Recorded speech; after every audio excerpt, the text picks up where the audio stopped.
Кеш жарық қыздар, мен сіздерге бүгін мынандай макастың қалай тоқылатынын үйрететін боламын. Бұл тоқымамның аты макасы деп аталады. Үйге киетін аяқ киім, комнатная тапочка секілді 37-38 размер. Табаны осындай, дайын табан. Өстіп, осыны қалай тоқитын сіздерге бүгін видео арқылы көрсетемін. Ол үшін бізге жіп керек, мынандай Ализа Дива деп аталады. Және де осындай подошва деп айтамыз. Қазақшасы табандар керек. Бұл табанның іші киіз, трехслойный деп аталады. 3 слойда міне киіз кетеді, одан кейін пенка кетеді, жұмсақ, аяқты терлетпейтін. Және де мынандай эко кожа.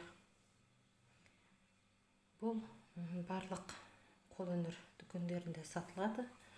Ол үшін бізге бұл тоқыманы тоқу үшін крючок керек. 2 номерлік, 2-лік. Бұл жерінде жазуы бар, кішкене аздап кет қапты. Одан кейін түйме керек, 2 түйме.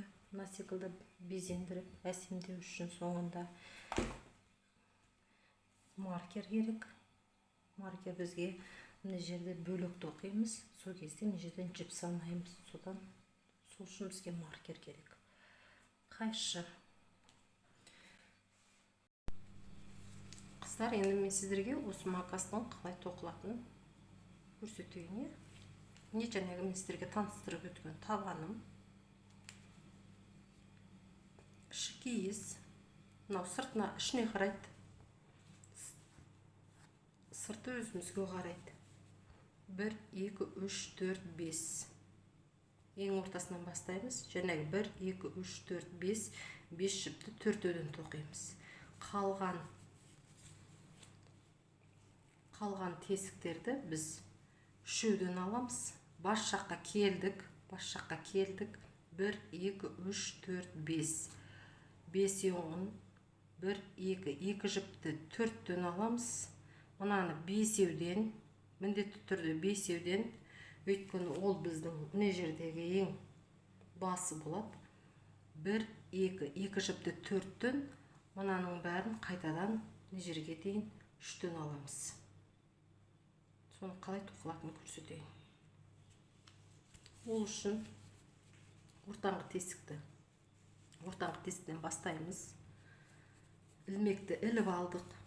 Жібімізді ілмекпен іліп алдық деген сөзді айтайын деген. Міне.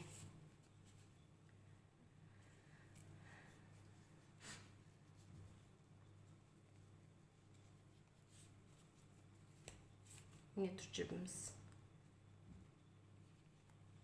Қолымызбен ұстап тұрамыз. Жіптің арасына қалдырып кетеміз. 1, 2, 3,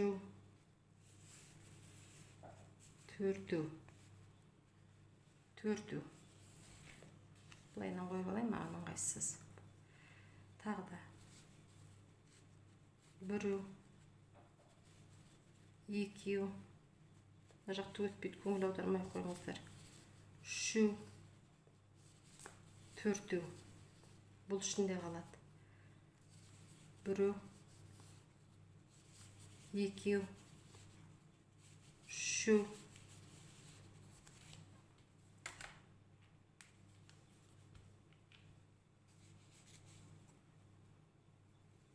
4. Міне. 4-ден істеп қойдық. Мына жақ қатарды. Енді мынауымыз 3-ден кету керек. 1, 2, 3. 3-ден кетеді. 1, 2, 3. 3. Осылайынан мына жерге дейін 3-ден тоқимыз түгелдей. Іші осылай болып қалды.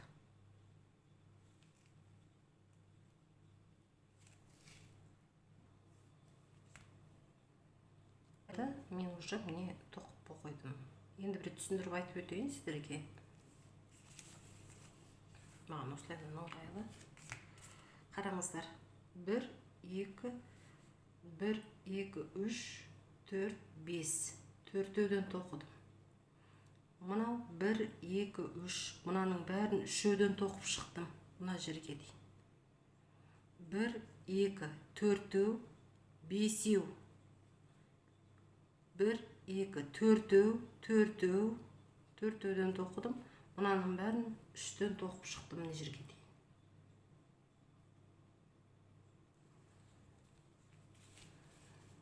Соңына келіп жеттім. Бағанағы бастаған жерім бар, міне жерде. Алдым, іліп алдым, тарттым. Тағы бір жібі бар. Міне жерде міне петля тұр. Анықтап қарасаңыздар бар. Петляны шығардым. Петлядан жұмыс жіпті тарттым, келесі жіптен шығардым. Петлядан ілдім жұмыс жіпті, келесі петлядан шығардым. Петлядан жұмыс жіпті іліп алдым, екінші петлядан шығардым. Түсінікті, е? Енді бір көрсетейін жақыннан. Міне тұр қыздар. Жұмыс жіпті іліп алдым, келесі петлядан шығардым. Міне тұр. Іліп алдым жұмыс жіпті, келесі петлядан шығардым. Ілдім, шығардым. Жұмыс жіпті ілдім, келесі петлядан шығардым.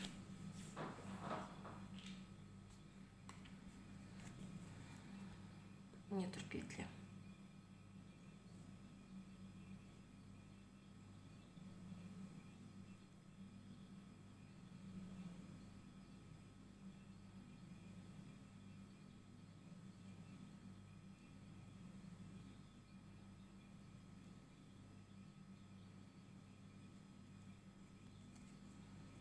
Үсті аккуратно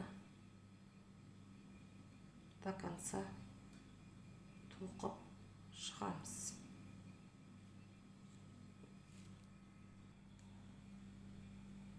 Міне қыздар, жәнегінің міне мынандай узор болады. Тоқып шықтым міне. До конца тоқып мына жерге келдім. Соңын сіздерге қалай тоқылатынын көрсетейін деп тұрмын. Мына жерде міне бір петля бар, тағы да бір петля бар. Алдым, жұмыс жіпті ілдім, келесі петлядан шығардым. Мына жерде бағанағы алғашқы тоқыған жібіміз бар. Содан аламын, келесі жіптен өткіземін. Бір жіп іліп алам. Всегда бір жіптен іліп алып тоқимыз. Келесі өзіме қарата аударам. Мына жер кішкене ыңғайсыздау болады, өйткені еще видеоға түсіріп отырғаннан кейін. Мына қалай көрсетсем болады. Міне жерде жіп бар, петля бар міне. Бір петля, екі, міне көрдіңіздер ғой, иә қыздар? Міне петлялар. Солардың мына қабырғаларынан іліп отырамыз, ішкі қабырғаларынан. Міне ішкі қабырғасы бар. Жұмыс жіпті ілдім. Без накида тоқимыз енді. Міне тоқыдым. Бұл ыңғайсыздау болады, кішкене қиындау болады, түгетпейді. Петляны шығардым, жұмыс жіпті, без накида тоқып жатырмын міне. Міне тұр. Қабырғаның жібі. Міне, іліп алдым. Қабырғадағы жіпті. Жұмыс жіпті ілдім, жәнегі екі петлямнан шығардым. Без накида деп аталады. Қыздар білет, тоқып жүрген қыздар. Міне қабырғадағы жіпті іліп алдым. Жұмыс жіпті шығардым. Екі петля пайда болды, без накида тоқыдым. Міне, қабырғадан іліп алдым, жұмыс жіпті шығардым.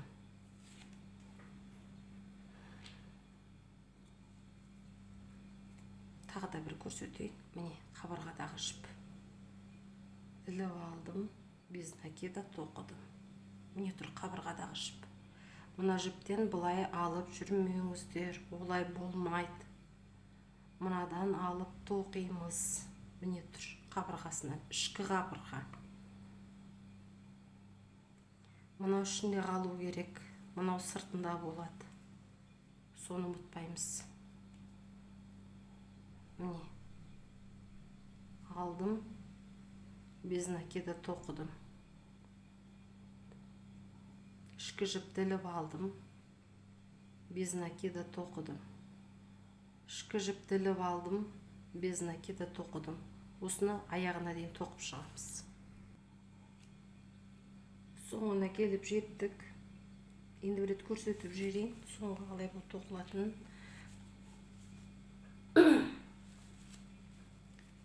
Міне, қабырғасындағы жіп іліп алдық, без накида тоқыдық. Міне тұр, қабырғадағы жіп іліп алдық, без накида тоқыдық. Бағанағы жібіміз бар, алғашқы бастаған жібіміз. Сол жіптен аламыз, мынаны былайынан іліп шығарамыз. Бір жіп тағы да іліп аламыз. Енді оңай болады. Енді мына жіптерді бәрін тоқып шығамыз. Қайтадан. Келесі жіптен бастаймыз. Бір жіп іліп алдық, мынадан бастамаймыз, мына келесі жіптен бастаймыз. Міне, тоқыдық. Без накида тоқып, тағы да бір рет айландырып шығамыз.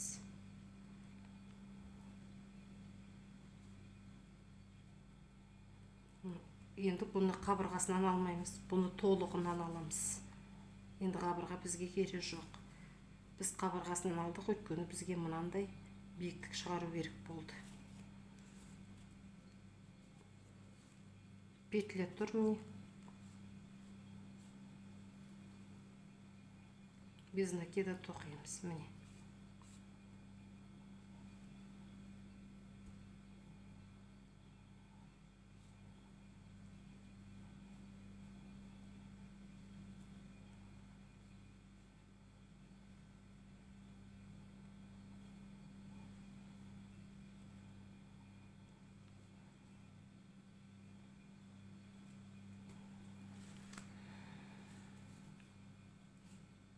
Аяғына дейін тоқып шығамыз.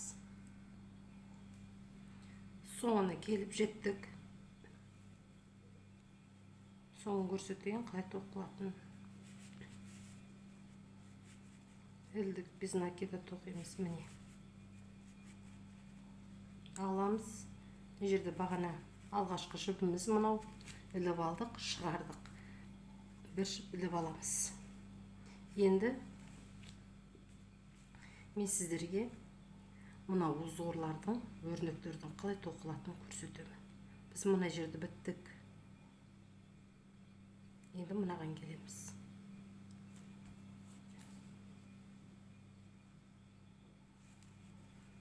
Ұлышына аудардық.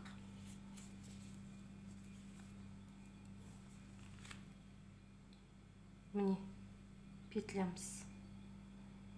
Петляны жай ғана тоқымаймыз, іліп аламыз. С накидом істедік. Ілдік, жұмыс жіпті шығардық. Бізде 3 жіп пайда болды. Жұмыс жіпті жәнегі 3 жіптің астынан шығарамыз. Тағы да міне жерде бір петляны аламыз, тоқымаймыз, жай ғана іліп өтеміз. Кішкене былай істеп алайын, қасымаған қайсты.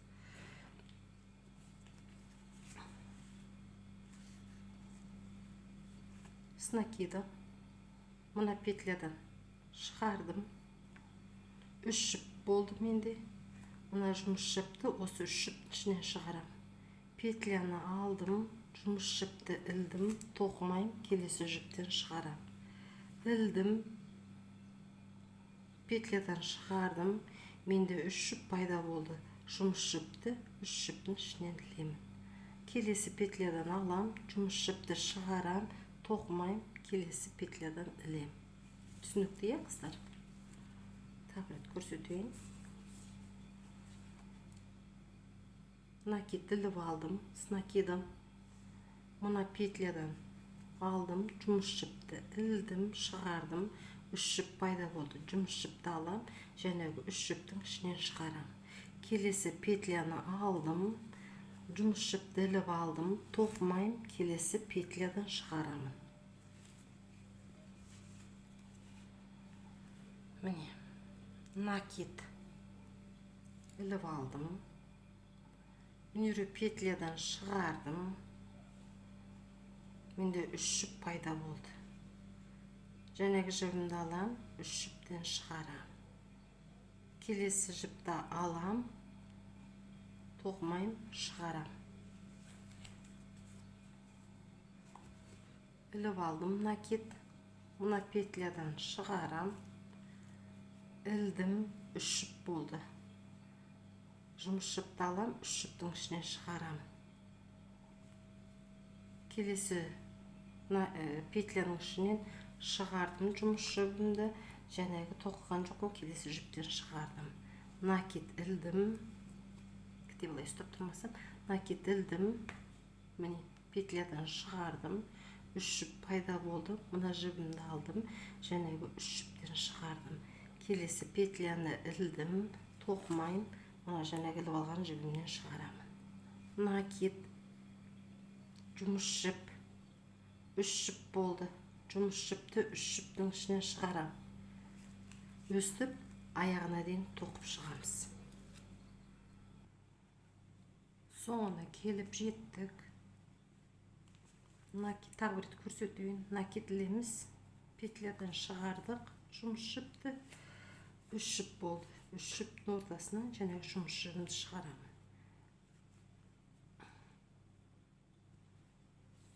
Бір петля тұр, міне іліп алдым. Накид шығардым.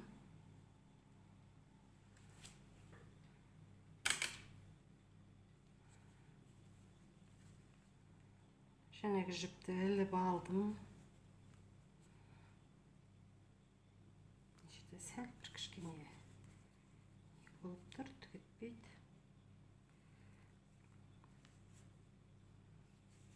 Накид іліп алдым.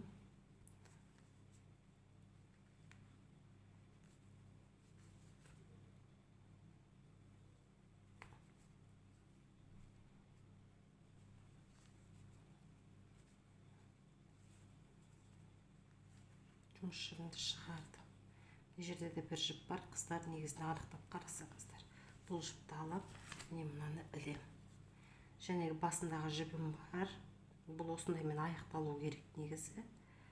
Басында бір жіп болған, міне жерде бағана біз істеген кезде.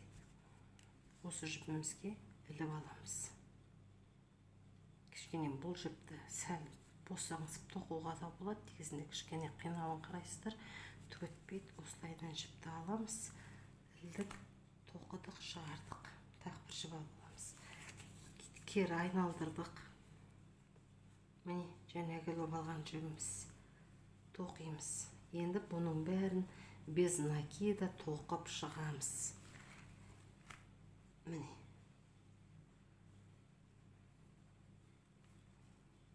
Петлямыз тұр.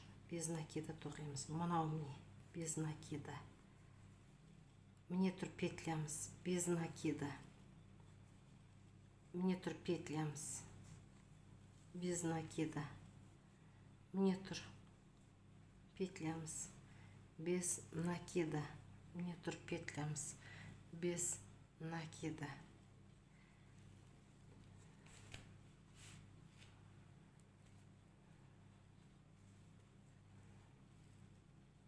Міне тұр жібіміз, без накида.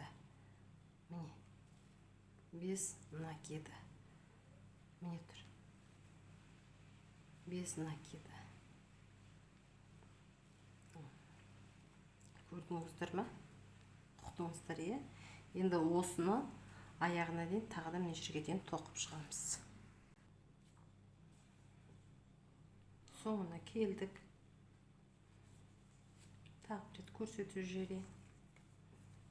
Накид ілдік, без накида тоқимыз.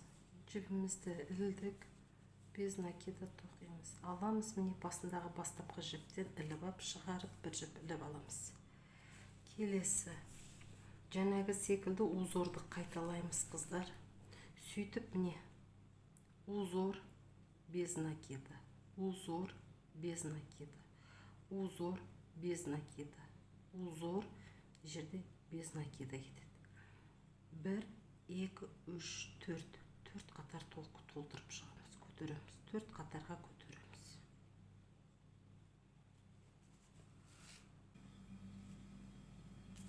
Міне қыздар айтқанымдай 4 қатар тоқып шықтым. 1, 2, 3, 4. Соңғысы без накида кетеді. Көрдіңіздер ме?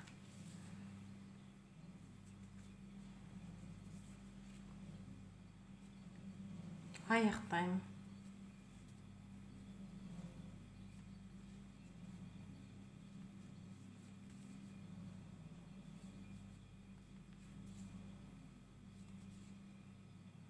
Соңғы жіпті аламын, келесі жіптен өткіземін. Bir қатар іліп аламын, бір жіп. Осымен біттік.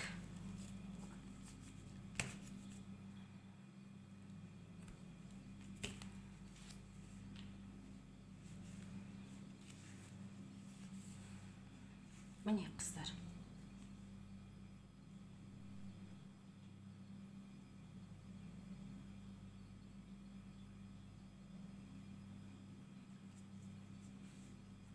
Тым қатты тартып тоқымаймыз, боста тоқымаймыз. Плавно әшен сол бір қалыпта тоқып өтеміз. Қатты тоқсаңыздар, мынау осылай боқалуы мүмкін. Сондықтан да совсем боста тоқымаймыз, жалпиып кетпесін. Бір қалыпта тоқимыз.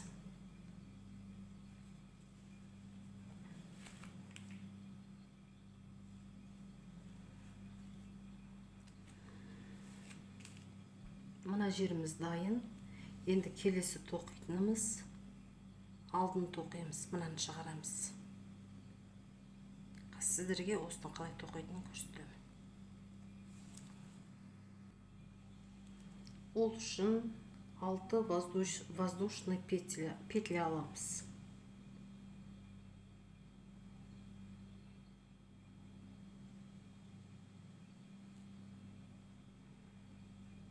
Біреу, екеу, үшеу, төртеу, бесеу, алтау. Мына жіптен ілмейміз, келесі жіптен ілеміз. Іліп алдық, өзін ғана жаңағы узорды қайталаймыз. Накид. Мына келесі жіптен ілдік, петлядан. Үшеу, жұмыс жіпті шығарамыз. Міне петлямыз тұр. Ол петлядан бос жіпті іліп аламыз, тоқымаймыз. Накид, міне тұр петля. Бұл петлядан мынандай узорды шығарамыз ғой.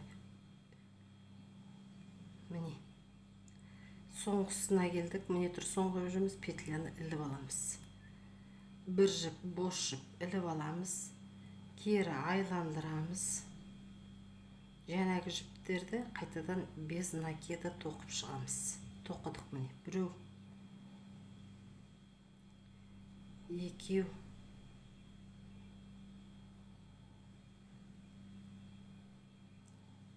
үшеу, төртеу,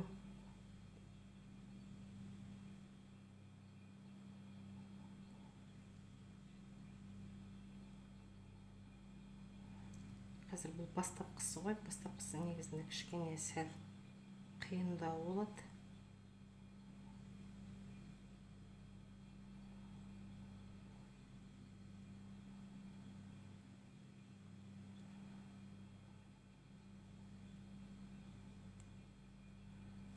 Бесеу.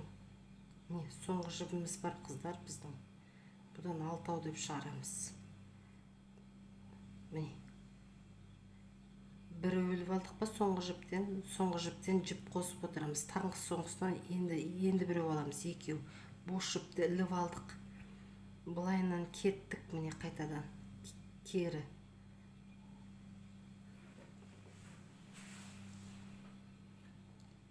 Бір жіп, жаңағы узорды қайталаймыз. Бір жіпті іліп алдық. Накид істейміз. Бос жіпті іліп алдық. Накид істейміз. Бос жіпті іліп алдық. накид істейміз. Бос жіпті міне іліп алдық мына да. Бір жіп іліп аламыз соңында. Қайтадан кері қайттық. Жәнегі міне бос жіп іліп алған жерімізден 2 жіп шығарамыз қыздар. Біреу, екеу. Қалғандарын тоқып шығамыз осылайынан.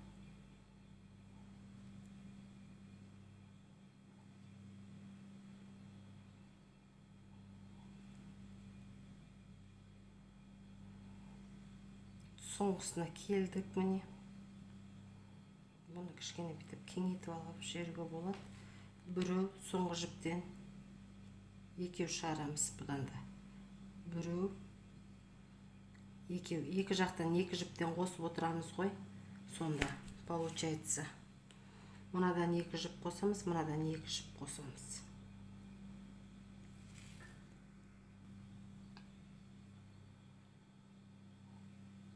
Соңғы жіптерден міне 2 жіп қосамыз соңғысынан. Біреу, екеу. Екі жақтан 2 жіптен қосып отырамыз. Бас жақтан қостым жаңа.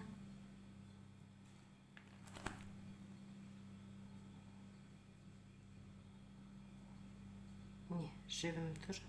Узордың жәнегі іліп алатын жібі. Осына кедім.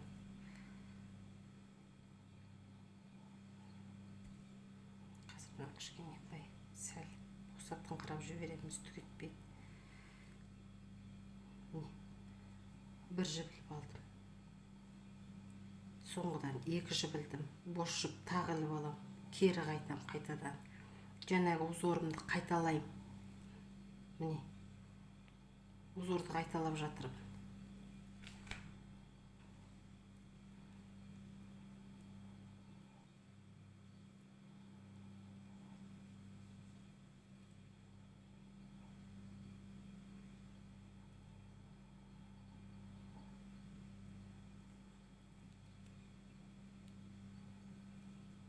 Накид іліп алым. Накид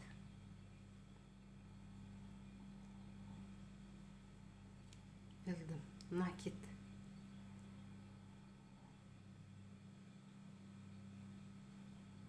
бос жіпті тоқпайым, жай ғана былайынан іліп өтем. Бір жіп қосам соңында. Міне ілдім бір жіпті, бір петля шығардым. Келесін өзіме қарат, айландырам, өзіме қаратам, узор өзіме қарайды. Мына қасындағы бағанаға тоқымай бос жіпті іліп алғаннан 2 жіп шығарам. Біреу, екеу. Накид тоқып кетем, міне ортасында жүр ол жіп. Міне көрдіңіздер, мына бағанаға накидім істе кеткен. Тоқыдым. Мына ортадағы іліп алған жібім. Мына накидім істеген кері қайтқан кездегі. Енді жәнегі секілді тура без накида өстіп тоқып шығамыз қыздар. Мына 2 жақтан. Мына соңғы жібім. Бұдан мен 2 жіп алу керекпін. Біреу алдым. Екеу алдым. Іліп алдым. Кері қайтам.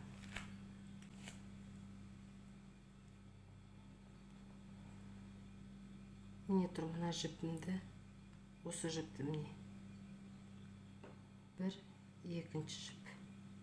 Или бірінші жіп депті. Өздеріңіз қалай ойлайсыздар. Міне. Ілдім. Накид шығарып узор жасап жатырмын. Узор жіпті істеп жатырмын.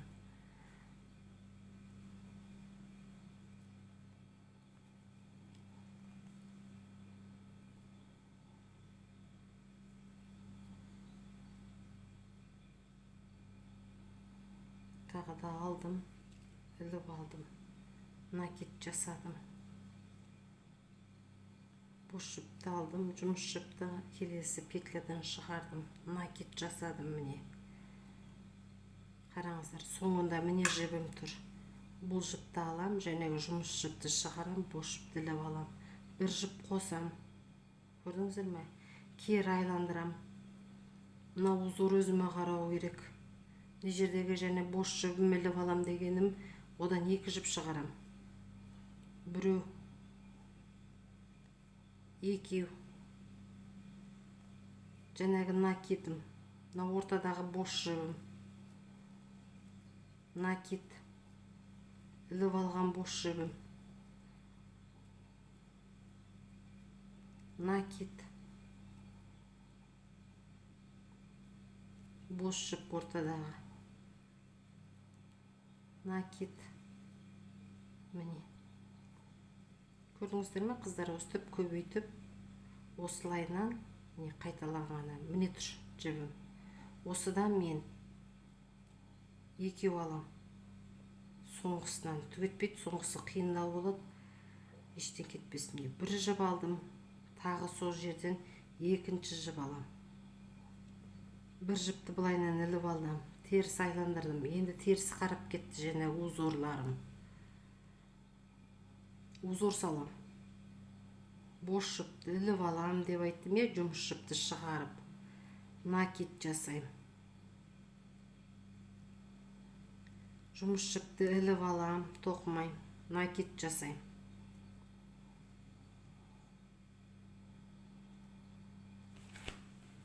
Бес жіпке дейін тоқып қойдық. Міне тұр. 1, 2, 3, 4, 5, 6, 7, 8-ге дейін сөйтіп тоқимыз. 8 жіпке дейін. 1, 2, 3, 4, 5, 6, 7, 8. 8-ге келдік. 8-шіге де қазір мына жақтан 2 жіп, мына жақтан 2 жіп қосамыз. Сосын 9 узор тоқимыз, одан кейін жіпті қоспай тоқып отырамыз. Сөйтіп 10 қатар тоқимыз мынандайда.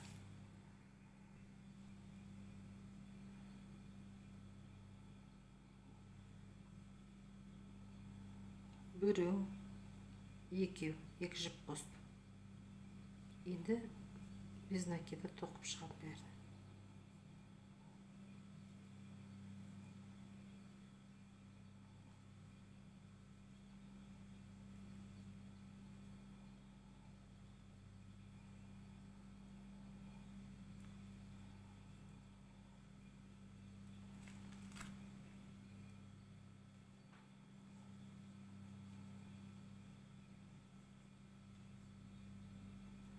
Міне бағана бош жіп іліп алдым деген, соны байқаңдар қыздар, ұмытып кетпеңдер. Бұл өзі көрінбей тұрады. Міне тұр.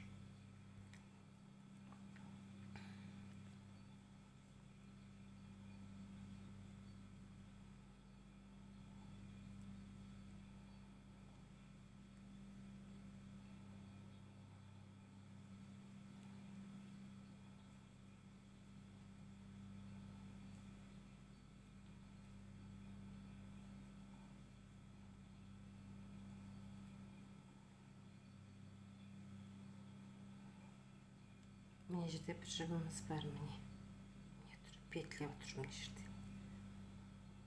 Осыдан 2 жіп шығарамыз. Бирөө, екеу. Болды. Енді ары қарата бош жіп іліп алдым. Ары қарата енді жіп қоспаймыз. Жаңағы іліп алғам.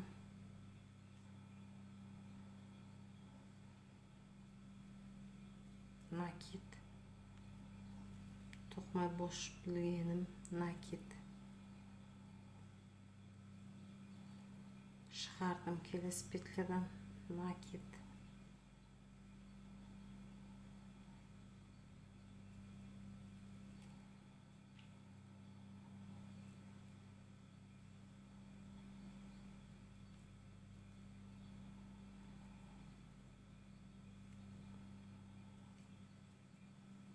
Накид.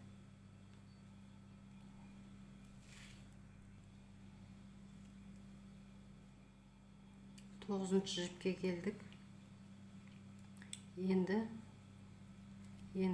жіп қоспаймыз екі жақтан да. Жай ғана өстіп тоқып өтеміз. Міне. Болды. Без накида қатарда өстіп тоқимыз.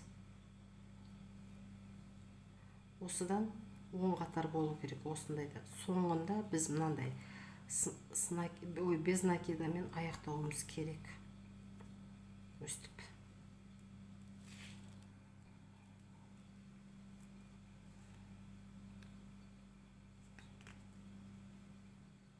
қыздар.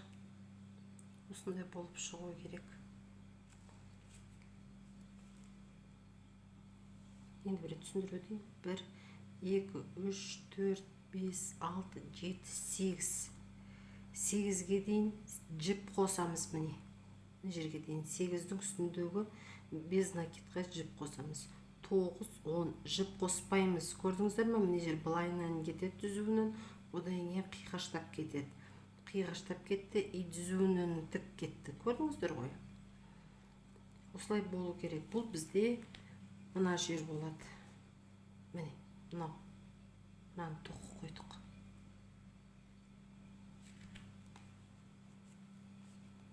Ары қарата енді мына ұқсап тұрмау үшін, әдемі болу үшін былай істейміз. Жәнегі көрмейміз, шет-шетін әдемлейміз. Міне. Жәнегі бір тесіктен енді бір шығарып алам. Міне. Без накида тоқып шығам. Шет-шетін. Осылайынан міне тұр. Көрініп тұрады өздеріңізге, міне тұр тесігі, петлясы. Міне. Мынаның петлясы міне тұр.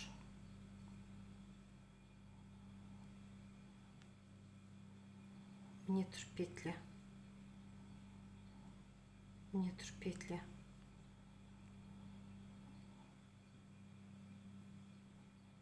Міне тұр петля.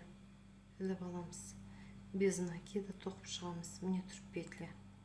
Көрдіңіздер, әрбір тоқығанның шетінде тұр. Міне. Петля. Міне тұр петля.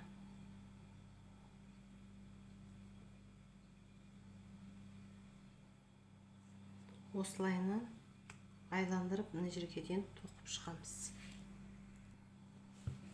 Мен бір қиындау жерді көрсетейін. Міне тұр петля. Іліп алдық. Міне тұр петлямыз. Іліп алдық. Қазынан тоқып кетеміз. Міне бір тесіктен екеу шығарамыз.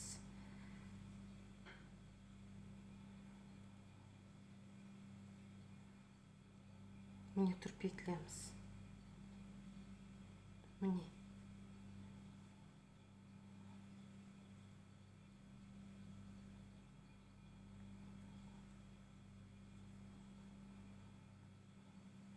Осы бір тесіктен екеу шығарамыз.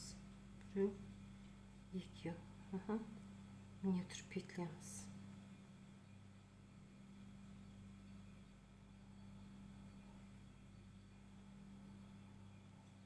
Міне, манағы жіпімізді тоқып кеттік, арасына салып.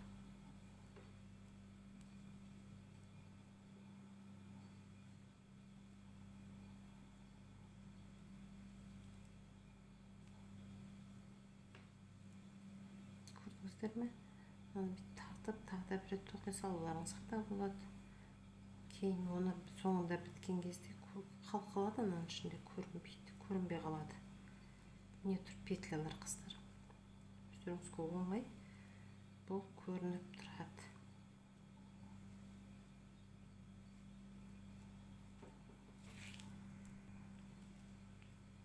Соңына келіп жеттік. Бір петля міне алдық.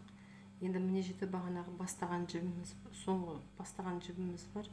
Бұны аламыз да бос бұлайынан тоқи саламыз. Іліп алдық. Болды. Міне қыздар, сіздерде де осындай болу керек.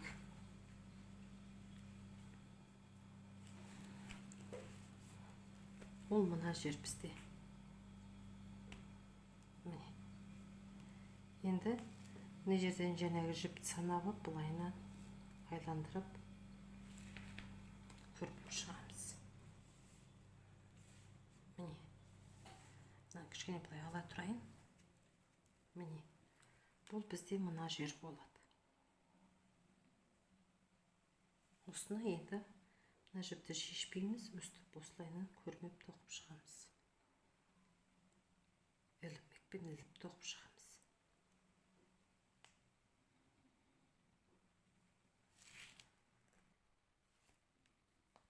Енді мынаның дәл ортасын табу керекпіз.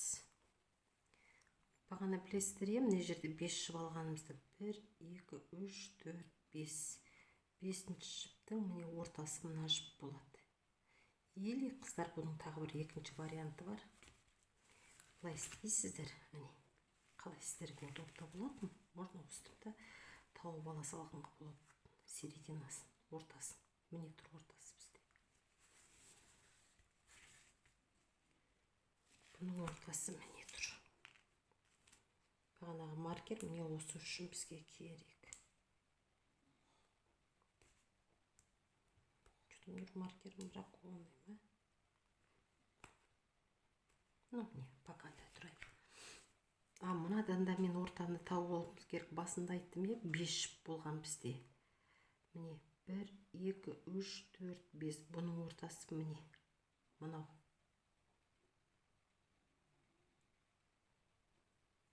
Міне таптық ортасын. Бұл былай іліп қоямыз міне. Мынау не? Маркерім бракованный екен мен оны. Жарайды ептеп мынаны бүйтіп біле тұрайын. Енді бұны осылайынан өлшеп, міне өлшедік. Бұлайынан. Өстіп әкелеміз, өстіп өлшейміз. Бұлай келтіреміз бір-біріне.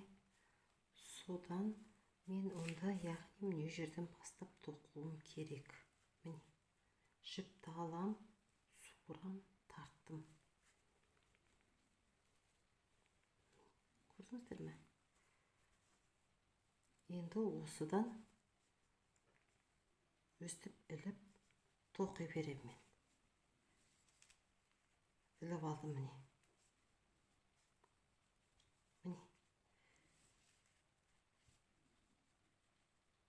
Міне петля, келесінікі міне петля. 2 петляны алдым, тарттым.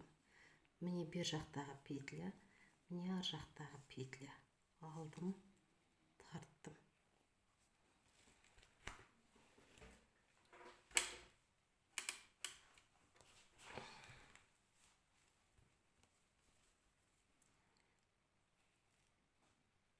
Бер жақтағы петля, ар жақтағы петля, екеуін бірге іліп алдым, тарттым.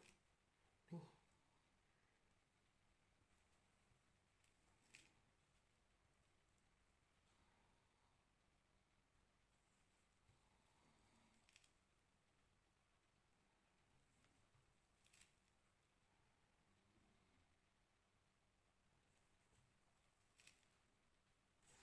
Өстіп аяғына дейін тоқып шығамыз. Міне, менде осылайынан шықты. Сіздерде осылайда болу керек. Дәл ортасынан алдық. Міне, сонда бұл макасымыз осылайынан түзу болады. Міне, басы осылай келу керек. Мынаны да шешіп көрсетейін. Міне, екеуінің басы бірдей болу керек бұлар. Енді бұл жіппен айландырып, енді мынаны қатар тоқимыз.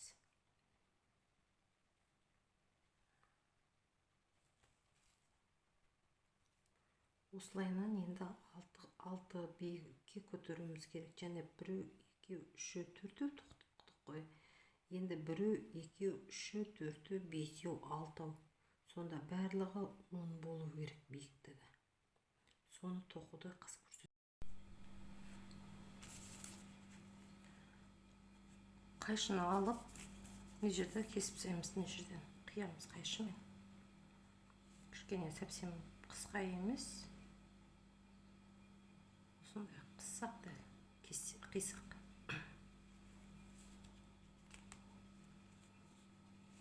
Енді келесі мына подъемды мына жақтан бастаймыз. Узордан бастаймыз. Өйткені біздің міне без накида тұр. Енді узор жасап кетеміз. Ол үшін накид жасадық. Мына жібімізді ортасына салып тоқып өтеміз. Шын.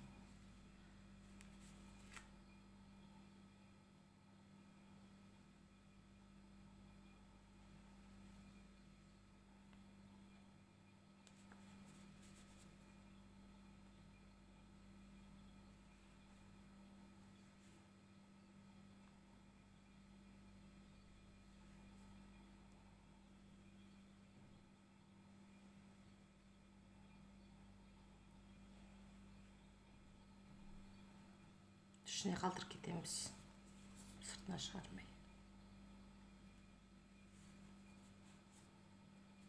Накид.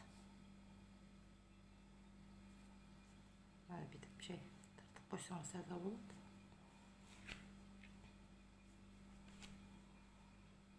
Енді арқарда осыны тоқи береміз. Мына жерге дейін тоқып әкелеміз, түгелдей айландырып. Енді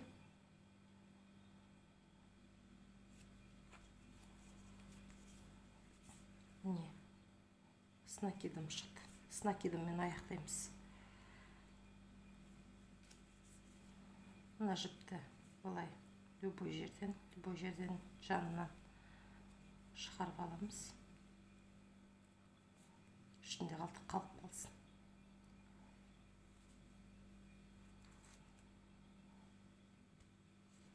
Сыртынан міне тұрмай. Мына жіпті былай шақтан іліп аламыз. Міне. Түсінікті, е? Тағы рет көрсетейін. С накидыммен аяқтадық міне ажурды.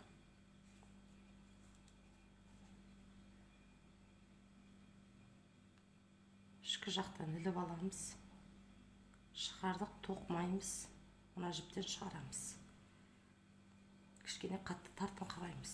Енді барлығын без накида тоқып шығамыз.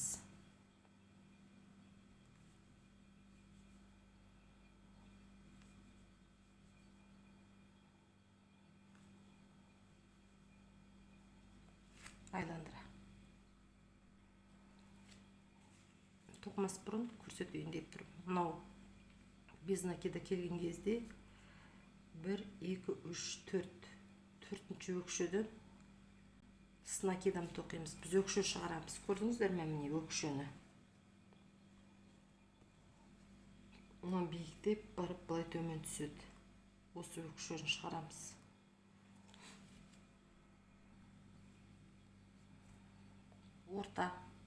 Ортадан бастап, ортаны санамаймыз. 1, 2, 3, 4. 4 не былайынан кетеді. Не жерде жібіміз тұр. Және маркерім дұрыс болмады менің. Сондықтан да менде маркер жоқ. Бір лайфхак. Маркердің орнына осымен бүйтіп қоя салуға болады.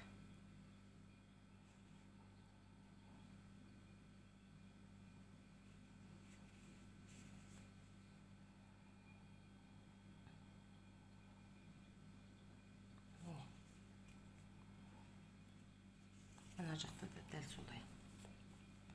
1, 2, 3, 4. 1, 2, 3, 4.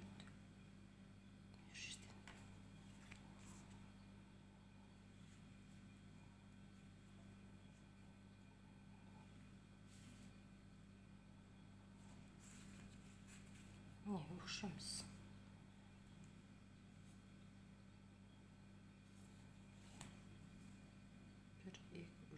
Дұрыс кетпей кетіпті, бәсе қисық болып тұр.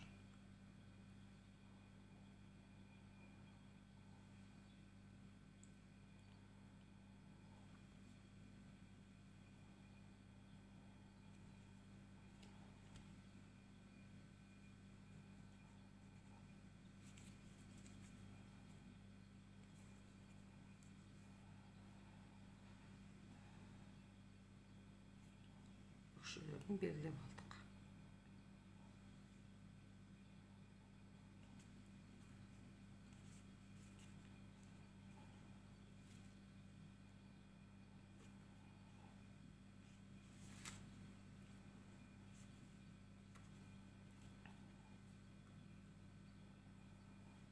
без накида тоқып жатырмыз.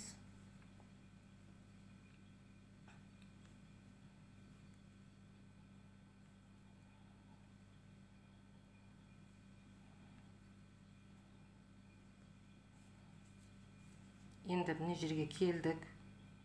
Накид жасаймыз. С накидан болады мынауымыз. Міне. Мынаның бәрін ана келесі жаңағы белгілеп қойған өкшеге дейін с накидан тоқимыз.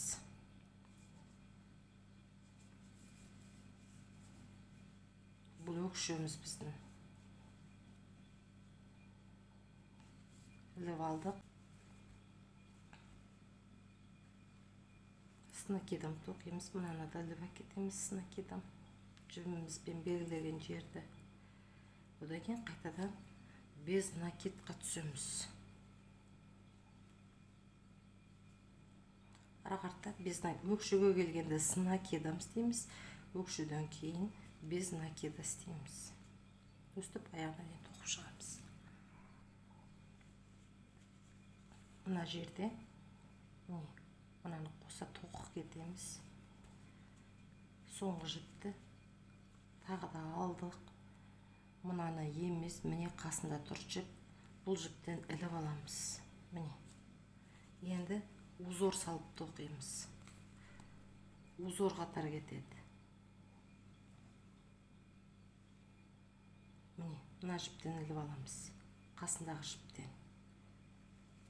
Ілдік. Тоқыдық. Узор. Осыны аяғына дейін тоқып шығамыз.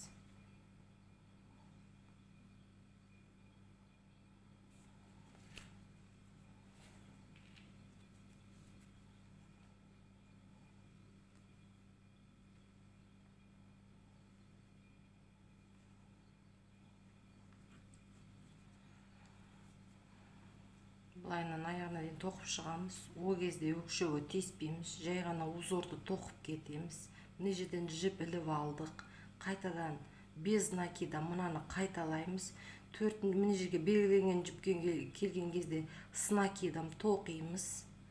Қайтадан жүріп өтеміз. Мына жерден жіп іліп аламыз. Қайтадан узормен тоқимыз. Қыздар, өстіп осылайынан бізде барлығы 10 қатар болу керек. 1, міне осыдан санаймыз. 1, 2, 3, 4, 5, яғни енді 5 қатар жүріп отыруымыз керек. Міне. 1, 2, 3, 4, 5, 6, 7, 8, 9, 10 болу керек мына биіктік. Сол жерге дейін тоқимыз. Өкшеміз 4 биіктік болу керек. Міне көрініп тұр, иә, қыздар. Без накида келе жатырмыз. С накидам кеттік. Міне 1, 2, 3, 4.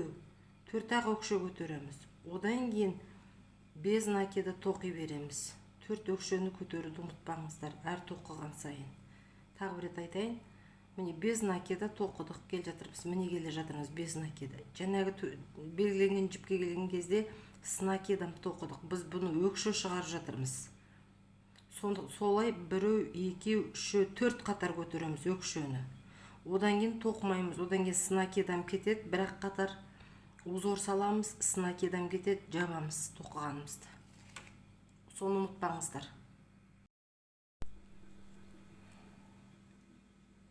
Тоқыдық.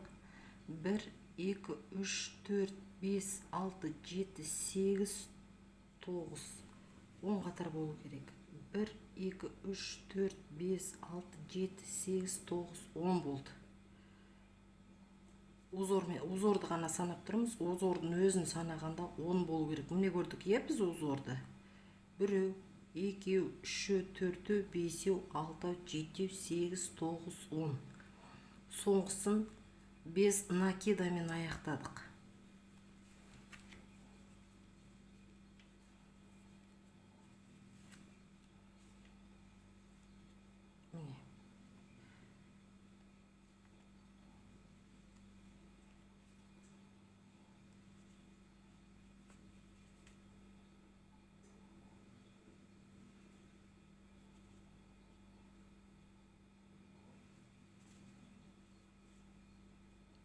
міне соңғы жібіміз.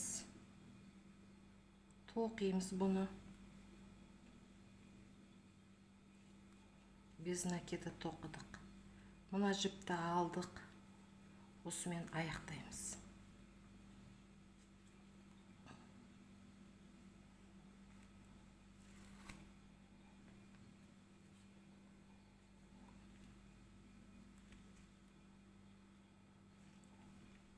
Енді мынаны іліп алдық.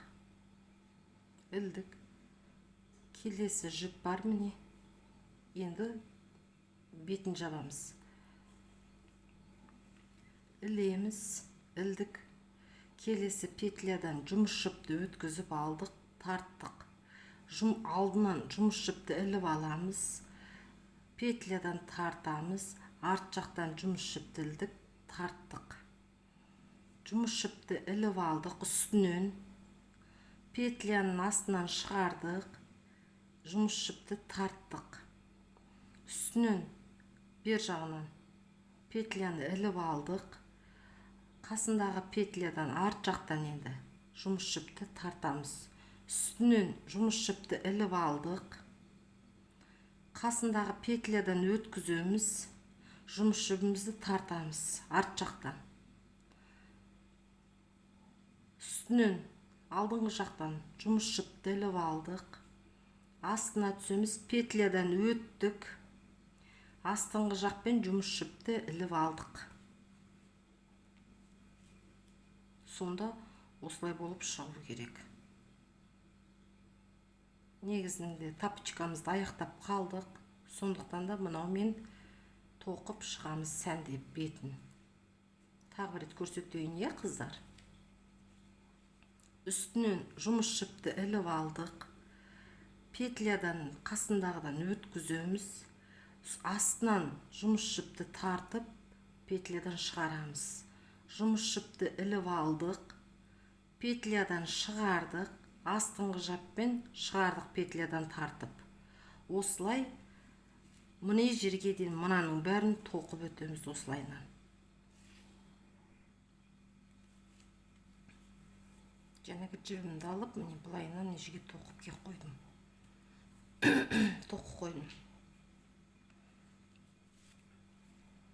Соңын сіздерге енді бір рет көрсетейін деп тұрмын. Кішкене ұғынықты болсын. Негізінде мына тоқыма тоқығанда басқы жіппен соңғы жіптерді тоқыған кішкене қиындау болады. Соңына келгенде іліп алдым. Мына жерде жібім бітіп қалды ғой міне. Мына жерде қосқан жібім бар, иә қыздар. Соны да бұлайынан тоқып кетем. Бұлай бұрылып алдым. Енді міне мына петлямды тоқим.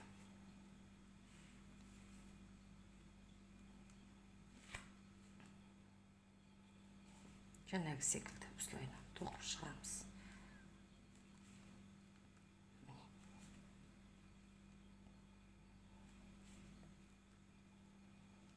Жерден тоқимыз. Іліп алдым. Мына жібімді бүйтіп тоқып шығам. Болды. Тоқтық. Осылайынан. Көрдіңіздер ма? Бұлайынан қисық ерелеңдеген болып, сәнсіз болып тұр, иә. Ол үшін бұлай тік болып, мына ұқсап тұру үшін сәнді. Мына ұқсап.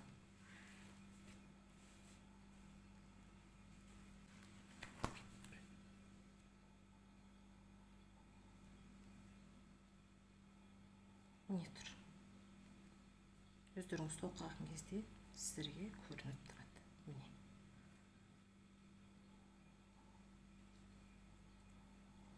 Міне тұр тесіктер. Осылайынан бұлай бұрылып аламыз. Міне, мына жерге келгенде аламыз, бұлай тоқимыз. Не тұр? Аламыз, тоқимыз. Өздеріңізге білінеді, мына жерде мүмкін видеодан дұрыс көрінбес. Міне тұр.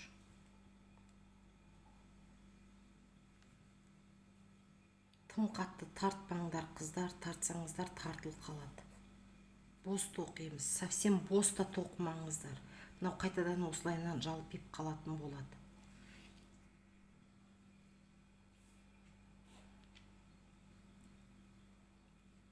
міне айырмашылығы бар, қараңыздар. Міне жері уже тік болды. Жәнегі жібімізді тоқығандықтан, мынаны тоқығандықтан. А мына жағымыз ирелеңдеп былайынан сәнсіз болып тұр, майысып. Сондықтан да осы жіпті міндетті түрде соңына келгенде тоқитын боламыз. Бұл біріншіден тапочкамызды тік қып ұстап тұрады. Екіншіден мынау міне енді аяққа киген кезде созылып қалды ғой, енді аяқ киім бүйтіп түс қалуы да мүмкін. Сондықтан да мынау қысып ұстап тұрады. Аяқ киімде нық толықтырады. Міне жер тар болмайды, түгетпейді, осылай болу керек. Осыны соңына дейін тоқып шығасыздар, мына жерге дейін. Тағы бір рет көрсетейін қыздарға. Міне тұр тесігі, петлясы. Аламыз, жай ғана бос тоқимыз. Тым бос қылмаңыздар. Плавно тоқимыз осылайынан. Міне.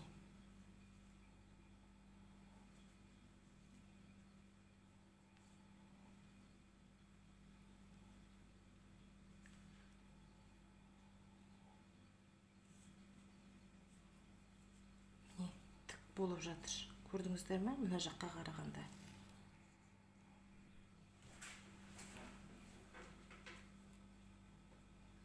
Мына соңына келгенде, не жерде тағы бір петля, тесік бар, содан алып шығамыз. Түгетпейді, мына жаққа дейін былайынан өте салуларыңызға болады. Міне. Қазір. Не тұр? Болды. Осымен міне аяқ киіміміз тік болды. Көрдіңіздер ме жаңағыға қарағанда? Былайынан түсіп, кішкене. Міне. Мынау енді аяқты нық ұстап тұрады. Таза, қатты ұстап тұрады. Былайынан түсіп жереміз, түгетпейді. Мына жерден қиямыз қайшымен.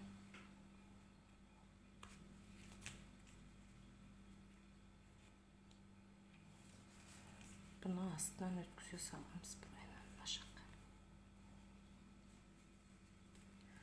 Сондай шығып кетпеу үшін өстіп жіптердің арасынан өткізіп жіберіңіздер.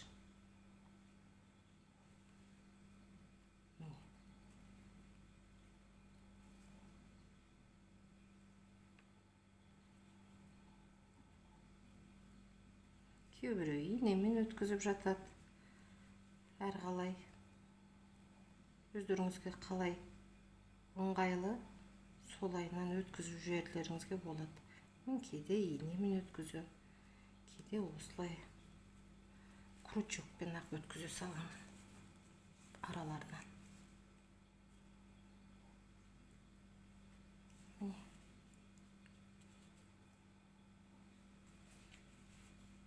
Көрінсе, міне өкшеміз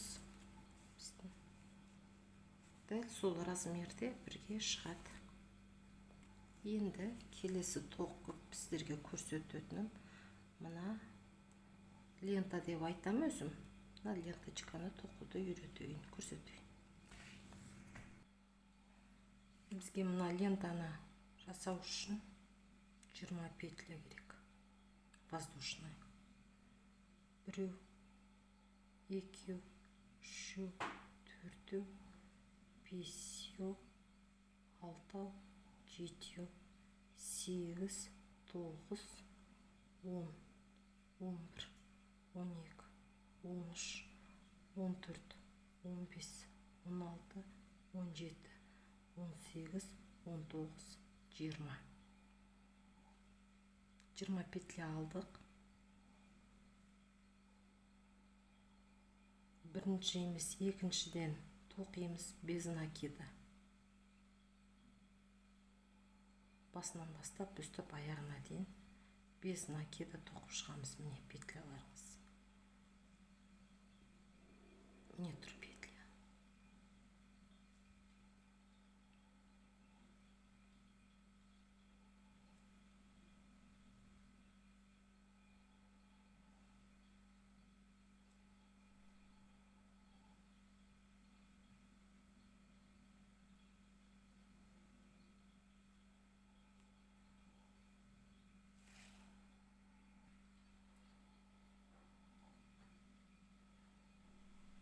воздушный петлядан без накида тоқтық. Енді міне жерде соңғы воздушный петля бар, содан шөп аламыз. Біреу, екеу, үшеу, шөп алдық.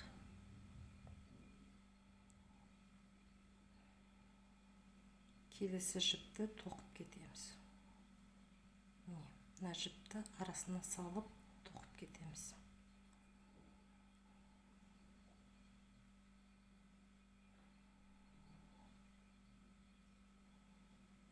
Аккуратно, аккуратно. Міне.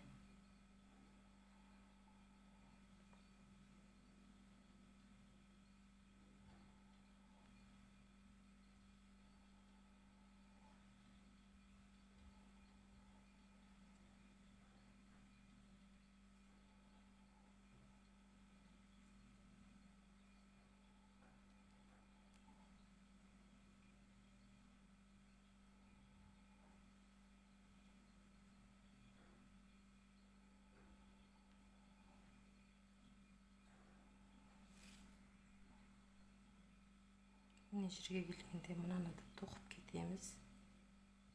Мына жерде міне бір петлямыз бар. Содан үш жіп аламыз. Біреу, екеу, үшеу.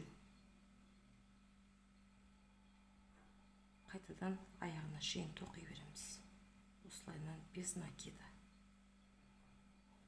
Тым тартпаймыз, плавно бос тоқимыз. Тым бос та тоқымаймыз.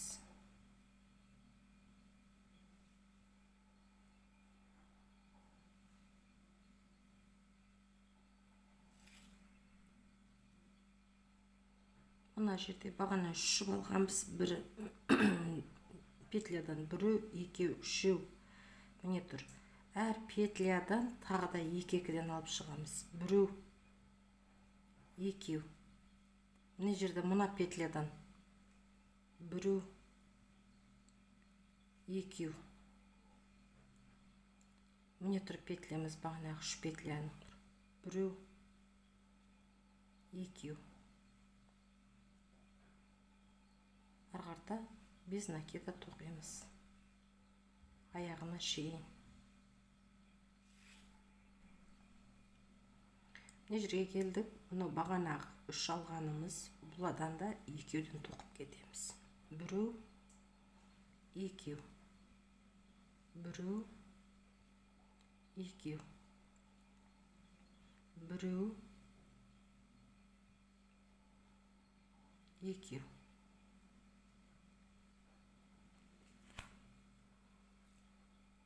Енді без накида тоқимыз.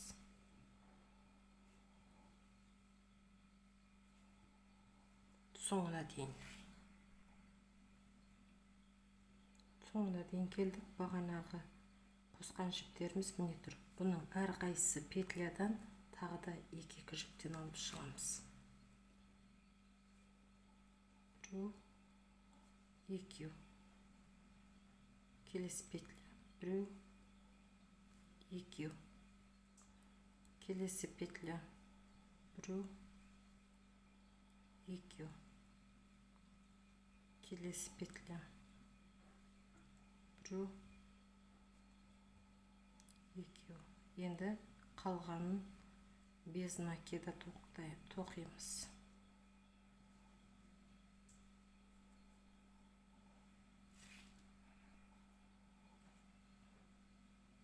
Міне тұр бағанағы қосқан жіптеріміз. Енді осыдан тағы да екеуден аламыз. Біреу, екеу. Басын көбейтіп жатырмыз бай қыздар. Біреу, бір сөзбен айтқанда қысқасы. Екеу. Ұқтыңыздар е бәрін. Біреу, екеу. Біреу, екеу. Біреу, екеу.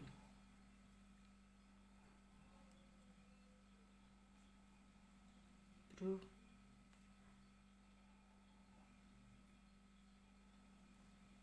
екеу. Мынаны с накидом тоқып кетеміз. ой, фу, без накида, кешірім сұраймын. Без накида.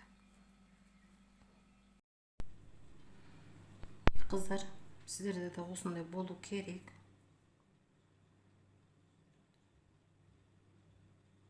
Соңғы жіпті қалай жабатынын сіздерге көрсетейін деп тұрмын. Бұны жеке өзін тоқып, бір видео қылып арнайы каналыма салып қоямын, жарай ма?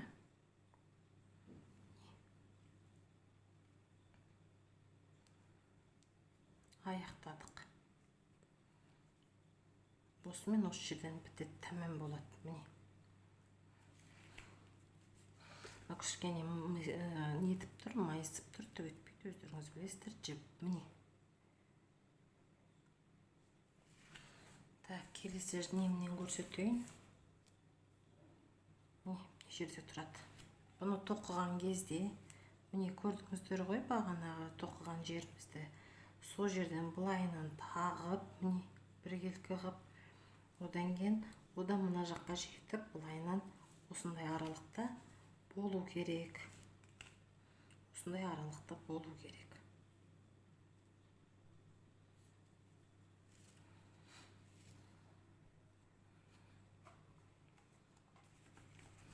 Манекеніме кигізем.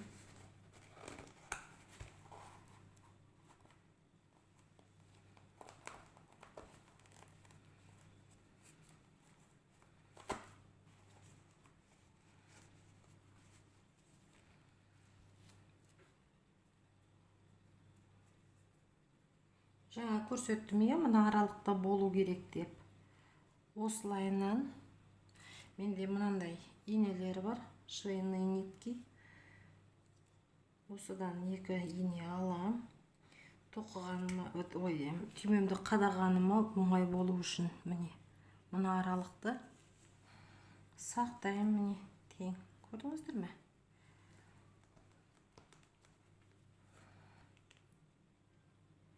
Жіптің аты жіп, тайқып кетпеу үшін осымен өстіп белгілеп алам өзім.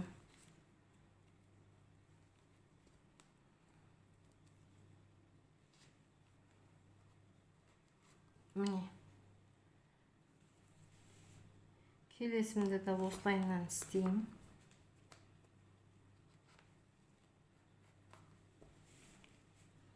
Болды.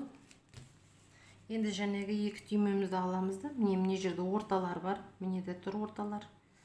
Сіздерге көрінетін болады. Содан алып, мына 2 жіпті, 2 түймені аккуратно дәл осындай тігеміз. Мынандай оған подсвет жібім бар. Міне инемді дайындап қойдым. Міне, сонымен осымен айына 200 мыңнан 300 мыңнан жоғары табыс табуға болады. Мен OLX арқылы, WhatsApp арқылы, қазір WhatsApp'та көп қой реклама, Instagram арқылы өстіп аяқ киімдерімді сатамын. Сіздерге де сондай табысты нәсіп етсін. Менімен бірге осы арнада болыңыздар. Маған тіркеліп қоюды ұмытпаңыздар. Подписаться етіп, лайк басып, түсінбеген жерлеріңізді комментарийға жазып қалдыруларыңызды сұраймын. Рахмет сіздерге. Қош сау болыңыздар.